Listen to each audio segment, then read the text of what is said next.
Good morning Kolkata. সকাল সকাল দেখতে পাচ্ছ সাইডের উদ্দেশ্যে বেরিয়ে গেছি, ব্যাগ ট্যাগ নিয়ে পুরো রেডি। এবার বের হব। এখন বাজে তোমার প্রায় 6:45-7টা হবে। যাই হোক, টিফিন করে ব্যাগটা কাঁধে নিয়ে বেরিয়ে গেছি। আজকে সাইডে কাজ আছে একটু। দেখতে পাচ্ছেন গেট থেকে বেরিয়ে ব্যাগ ফ্যাগ চেক করি সিকিউরিটিকে আমি হেঁটে হেঁটে চলছি গাড়ির উদ্দেশ্যে। দেখতে পাচ্ছেন আমি রোডে দাঁড়িয়ে আছি বাসের জন্য, কিন্তু কোনো বাস নেই। দেখতে পাচ্ছেন নানান লোক সব নীল লাল যেরকম প্রচুর রকম কালারের কাপড় নিয়ে হেঁটে হেঁটে চলেছে রাস্তা দিয়ে।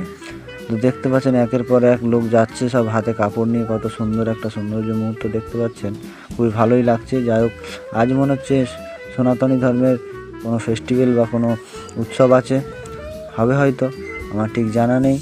যাই হোক, বাসের জন্য দাঁড়িয়ে আছি, বাস চলে এসছে। বাসে উঠে পড়বো, দেখবো একটা কোনো সিট পাওয়া যায় কিনা। দেখলাম বাসটা খুবই ফাঁকায়, একটা সিট পেয়ে গেলাম, সিটে বসে পড়লাম। সিটে বসে যা খুব ভালোই লাগছে, কেননা বাসে সবসময় সিট পাওয়া যায় না, খুবই কষ্ট হয়। বাসের সিটে বসে আছি, দেখতে পাচ্ছেন বন্ধুরা। তারপরে দেখতে পাচ্ছি সেই একই দৃশ্য জানলা দিয়ে। আজকে নীল লাল কাপড় নিয়ে প্রচুর মানুষ এক লাইনে চলেছে। আবারও দেখতে পাচ্ছেন আরও লোক সব একই উদ্দেশ্যে যাচ্ছে। লাল নীল কাপড় সবার হাতে, এবং সবুজ, বেশি লাল, গোলাপি, ব্লু এরকম ধরনের কাপড় নিয়ে চলেছে। আমরা বাসের মধ্যে থেকে এই দৃশ্যটা দেখলাম, খুবই ভালো লাগলো। আমার মনে হয় কোনো একটা উৎসব আছে এদের। দেখতে পাচ্ছেন আবারও প্রচুর লোক, লোকের কোনো শেষ নেই। এই দৃশ্য দেখতে দেখতে প্রায় আমি বাসে করে পৌঁছে গেলাম। এবার বাস থেকে সামনের দিকে একটু তাকাতেই দেখি হাওড়া এসে গেছে। হাওড়ায় নেমে গেলাম। হাওড়া থেকে নেমে আমি হাঁটতে চললাম আবার পরের বাসের জন্য। হাওড়ার দিকে সামনে হাঁটতে আমি যাব। দেখতে পাচ্ছেন সকালবেলায় যে যার কর্মসূত্রের জন্য যে যার গন্তব্যে চলেছে। দেখতে পাচ্ছেন রাস্তা ফাঁকা হয়ে আছে, সেরকম কোনো জঞ্জাট নেই, একদম সকালবেলা। দেখতে পাচ্ছেন হাওড়া স্টেশনের সামনে দিয়ে খুব সুন্দর একটা ভিউ দেখতে পাচ্ছেন। হাওড়া ব্রিজের যে অকল্পনীয় সৌন্দর্য ফুটে উঠেছে সকালবেলায় খুব সুন্দর লাগছে এই দৃশ্যটি যত দূর থেকে দেখবো তত আরও মনোরম সৌন্দর্য দেখতে পাচ্ছেন। এখানে আমার ফোনের ক্যামেরায় একটি দেখতে পাচ্ছেন আপনারা। তো যাই হোক, বাসের জন্য দাঁড়িয়ে আছি, বাসও পেয়ে গেলাম, কিন্তু সামনের দিকে কোনো সিট পেলাম না, পিছনের দিকে একটা সিট পেলাম। তো যাই হোক, এই সিটে বসে আমি চলে যাব বার্জার প্রিন্ট। বাস থেকে নেমে গেলাম, হেঁটে যাচ্ছি বার্জার প্রিন্টে। আজকে আমাদের সাইডে কাজ আছে বার্জার প্রিন্ট, যে কালার যে তৈরি হয়, যে রং, বার্জার রং, এই ফ্যাক্টরিতে তৈরি হয়। আমি হেঁটে হেঁটে চলে যাচ্ছি সেই ফ্যাক্টরির দিকে। দেখতে পাচ্ছেন অনেকটা গাড়ি থেকে অনেকটা যেতে হবে। সামনে চলে এলাম। দেখতে পাচ্ছেন এই সেই ফ্যাক্টরি শুরু হচ্ছে বার্জার প্রিন্ট।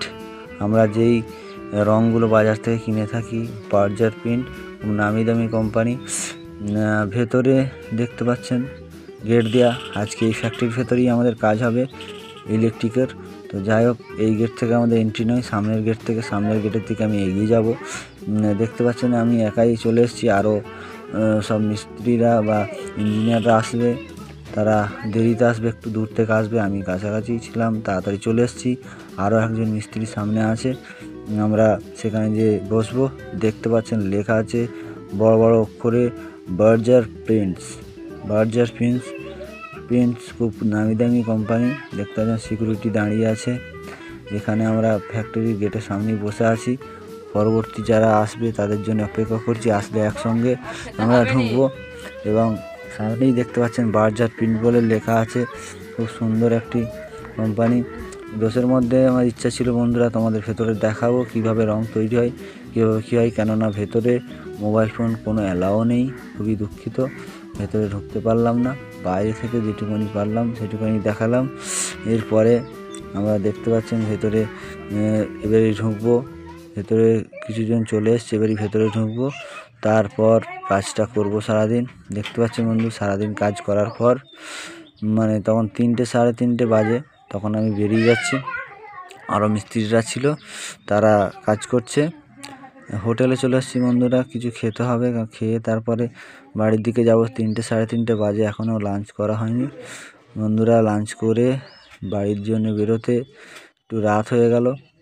দেখতে পাচ্ছেন কলকাতার একটা রাত্রের সৌন্দর্য খুব ভালো লাগছে, কেননা কলকাতা শহরের দিনের বেলা এক রূপ, রাত্রে আর এক রূপ। খুব সৌন্দর্য দৃশ্য চোখে ফুটে উঠছে। রাস্তার ধারে